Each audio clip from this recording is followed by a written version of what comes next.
अपने बिजनेस को आप में से हर व्यक्ति जो इस वीडियो को सुन रहा है वो ग्रो करना चाहता है।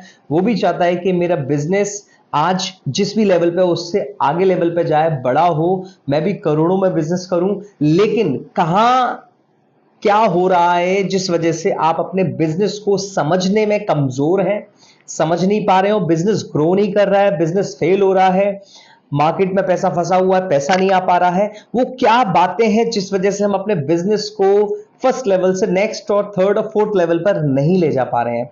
तो मैं अविनाश वरुण मयूर, management Guru and human potential trainer, आपको अगले 5 से 7 मिनट में नट शेल में मोटी मोटी बातें बताऊंगा जिससे आप शुरुआत बहुत अच्छे से कर सकते हैं। आपको अपने बिजनेस के फेलियर्स समझ में आने लगेंगे, कमियां आपको अभी अगले 5 से 7 मिनट में दिखने लगेंगी कि हाँ, मैं ये कमियां गलतियां कर रहा हूं जिस वजह से मैं कहीं ना कहीं अपने बिजनेस को ऊपर नहीं ले जा पा रहा हूं।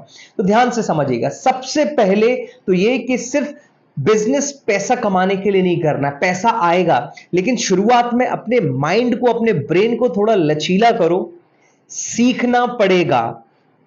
आप एक शॉप खोल करके रन कर रहे हो, सिर्फ उतना कमा लेते हो जिससे आपका काम चल जाता है और ठीक ठाक जिंदगी गुजर बसर चल जाएगी, तो कोई दिक्कत नहीं। लेकिन आप चाहते हो कि आप उस शॉप को इस लेवल पे ले जाओ, अपने बिजनेस को इस लेवल पे ले जाओ जिससे मेरे ना होते हुए वो चल सके या मैं बहुत अच्छा कर सकूं। तो आपको बिजनेस कैसे आगे बढ़ाना है ये सीखना पड़ेगा। आप टीचर हो, आप एक जॉब कर रहे हो, आप अपना बिजनेस रन कर रहे हो, आपको सीखना पड़ेगा। सीखने के लिए अपने अंदर थोड़ा सा लचीलापन, थोड़ा नहीं बहुत ज्यादा लचीलापन लेके आना पड़ेगा। एक्सेप्ट करना पड़ेगा अगर आप फेल हो रहे हो कि मैं फेल हो रहा हूं, मुझसे नहीं हो पा रहा है, मुझे सीखना है। आप यकीन मानिए एक छोटा सा तरीका आपको बहुत बड़ी जंप, बहुत बड़ी हाइक दे सकता है। दूसरी सबसे बड़ी चीज, एनालाइज करिए कि गलती कहां हो रही है। एनालाइज करिए कि क्या मेरे कस्टमर मेरे बिजनेस से खुश हैं, मेरे प्रोडक्ट से खुश हैं।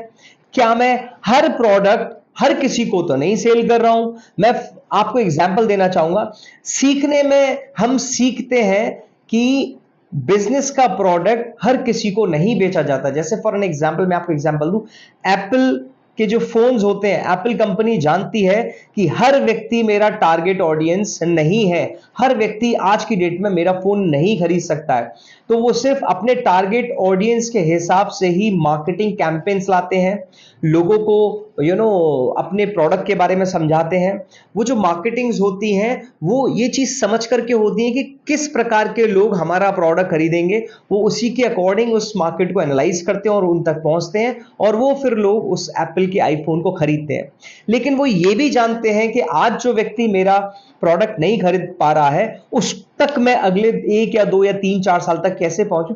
तो उनके लिए, क्योंकि उन्होंने एनालाइजेशन किया, उन्हें पता है कि आज मेरा प्रोडक्ट 70,000 का है, तो वो व्यक्ति नहीं खरीद सकता है, ये व्यक्ति खरीद सकता है। ए व्यक्ति खरीद सकता है, बी नहीं खरीद सकता है। तो एक काम करते हैं, ए तो खरीदेगा लेकिन बी के लिए कोई एक ऐसा छोटा सा 2,000 5,000 6,000 तक का प्रोडक्ट लॉन्च कर दो जिससे वो यूज करे, क्योंकि उसका भी सपना पूरा हो जाए। मेरे पास एप्पल का आईपॉड है, मेरे पास एप्पल का ये चीज है, उसकी सेटिस्फेक्शन पूरी होगी, फिर वो यूज करके जो उसे रिजल्ट मिलेंगे तो उसके माइंड में ये हो गया कि नेक्स्ट ईयर तो मैं एप्पल आईफोन जरूर खरीदूंगा। तो आपने देखा, उन्होंने यहां पर फर्स्ट लेवल पे मार्केटिंग कैंपेन में अपने ए कस्टमर्स को रियलाइज किया कि कौन है, ये टिक किया कि ये कौन है, वहां तक पहुंचे, और अभी इनके ऊपर क्या तैयारी की कि इनको छोटे प्रोडक्ट देकर के अपनी ट्रस्ट बिलीव कराई, अपनी एग्जिस्टेंस को उनको बताया और इनको फ्यूचर पोटेंशियल कस्टमर बना दिया। अभी प्रोस्पेक्ट है लेकिन बना दिया कि आगे ये जरूर खरीदेंगे। तो क्या आप भी ऐसे ही करते हो? आज हमें हर व्यक्ति को अपना प्रोडक्ट बेचने से पहले सीखना पड़ेगा कि किस व्यक्ति को मेरा प्रोडक्ट नहीं जबरदस्ती चेपना है या देना है। अगर आप जबरदस्ती किसी व्यक्ति को अपना प्रोडक्ट दे देंगे तो वो फिर आने वाले, उसको भी अच्छे से यूज नहीं करेगा, आने वाले समय में भी वो यूज नहीं करेगा। तो हमें समझना है कि हमें कहां किस व्यक्ति को अपना प्रोडक्ट सेल करना है। आपको सीखना पड़ेगा समय के साथ साथ कि जब कोई मेरा कस्टमर अच्छा बन गया है, उसके फीडबैक्स अच्छे आ रहे हैं, वो मुझ पर ट्रस्ट करता है, तो अब मैं उस व्यक्ति को, अपने प्रोडक्ट को, अगर वो 100 रुपए का प्रोडक्ट लेता है, मैं उसे 300 या 500 रुपए का प्रोडक्ट कैसे बेचूं।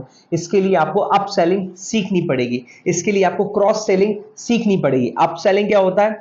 जब कोई व्यक्ति 300 रुपए की चीज लेने आता है तो उसको आप सजेस्ट करते हैं, सर आप ये वाला ट्राई करिए, 400 500 का है।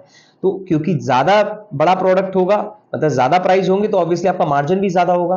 तो अप सेलिंग, क्रॉस सेलिंग क्या, आपको कोई व्यक्ति कोल्ड ड्रिंक लेने आया, आप उसे फ्रेंच फ्राइज बोल रहे हो, कोई बुक्स लेने आया, आप उसको पेंसिल, रबड़ कटर, शॉर्पनर या कोई पेंसिल बॉक्स या लंच बॉक्स उसे सजेस्ट कर रहे हो, तो ये क्रॉस सेलिंग। तो जब कोई व्यक्ति को ये प्रोडक्ट की जरूरत है, आप उसे ये छोटे छोटे प्रोडक्ट्स और दे रहे हो, तो आपकी क्रॉस सेलिंग भी हो रही है, अप सेलिंग भी हो रही है। ये आपको सीखना पड़ेगा, अपने बिजनेस को समझना पड़ेगा, किसी समझदार व्यक्ति के साथ लगातार डिस्कशन करने पड़ेंगे।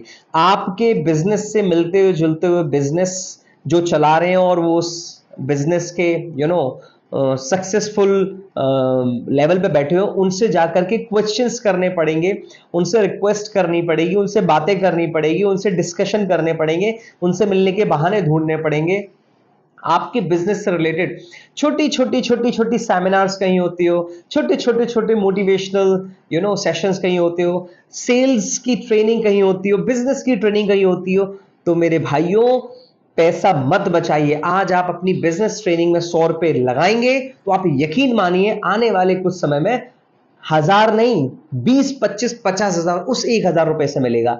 ट्रस्ट करिए, सीखना पड़ेगा। जब आपको बिजनेस करना पड़ता है तो आपको या तो टाइम इन्वेस्ट करना पड़ेगा, अपनी एनर्जी इन्वेस्ट करनी पड़ेगी, फिर पैसा भी इन्वेस्ट करना पड़ेगा, तभी तो आपको बिजनेस ग्रो होते हुए दिखेगा, तभी तो वो ग्रो होगा। आप सोचे, हाँ, आज के समय में बिगर पैसे के आप बिजनेस शुरू कर सकते हैं। टाइम और एनर्जी, ये दो इन्वेस्टमेंट तो जरूरी है। मतलब इन्वेस्टमेंट तो कुछ हो रहा है ना, कुछ तो कॉस्ट है बिजनेस की। तो समझ लीजिए, जब आपके पास प्रोडक्ट है, आपके पास शॉप है, आपके पास बिजनेस है, आपके पास आपका जो भी स्कूल, कोई भी छोटी एक ऐसी चीज जिससे आप ग्रो करना चाहते हो, उसमें आपको अब सीखने की जरूरत है, ट्रेनिंग सेशंस लेने की जरूरत है, उन लोगों से डिस्कशन करने की जरूरत है जो वैसे ही बिजनेसेस को रन कर रहे हैं। आखिरी चीज मैं आपको बताना चाहूंगा, अपने आसपास के एरियाज में, अपने 2, 2.5, 3, 4 किलोमीटर के एरियाज में अपनी बिजनेस की प्रेजेंस को बहुत अच्छा करें। आपको समझना होगा कि मेरा जो भी बिजनेस है, अगर आपकी कोई शॉप है, तो आने आसपास के 1.5-2 किलोमीटर, 3 किलोमीटर में लोगों को मेरी प्रेजेंस के बारे में पता हो। उसके लिए आपको मार्केटिंग करनी पड़ेगी। मार्केटिंग के अच्छे अच्छे कैंपेन, छोटे छोटे कैंपेन, जरूरत नहीं है कि पैसा खर्च होता है, बहुत छोटे छोटे कैंपेन। आपकी एक परचूने की शॉप है, आप एक काम करिए, जो भी आपकी आपकी एक महीने की बचत है, मान लीजिए 10,000 रुपए, तो 10,000 में से मैं करूं 500 रुपए की आप चॉकलेट्स लाके रख लीजिए। जो भी बच्चा कोई भी सामान लेने आया, आप सिर्फ चॉकलेट देना शुरू कर दीजिए। आप देखिए कमाल आपकी मार्केटिंग का। आप कुछ भी ऐसी चीज सोचिए, अपने ही आपने जो अर्न किया उसी में से आप कर देखिए, करना तो पड़ेगा, बार बार मैं बोल रहा हूं। छोटी छोटी चीजें बहुत बड़ा इंपैक्ट क्रिएट कर देती हैं। आज वो आपको लग रहा है कि ये चीज हेल्पिंग नहीं है, लेकिन आने वाले कुछ समय बाद आपके दिमाग को झकझोर कर रख देंगे। आसपास के लोगों में तहलका मच जाएगा, ये कर कैसे रहा है भाई, ये कैसे कर रही है, ये बिजनेस को आगे कैसे बढ़ा रहा है। वो छोटी छोटी चीजें आपको ढूंढनी पड़ेंगी, समझनी पड़ेंगी, जाननी पड़ेंगी, सीखनी पड़ेंगी। आई होप इस छोटे से बिजनेस ग्रोथ सेशन में मैं आपको नॉक नॉक कर पाया हूं, आपके दिल तक पहुंच पाया हूं। तो प्लीज इसे लाइक जरूर करना, शेयर कर दीजिएगा, क्योंकि मैं चाहता हूं कि हर वो व्यक्ति जो छोटा सा बिजनेस आज करने की सोच रहा है, वो आने वाले 1-2 महीने में शुरू कर दे और उसे बहुत अच्छे लेवल पर लेकर के जाए। Thank you so much, bye bye, take care.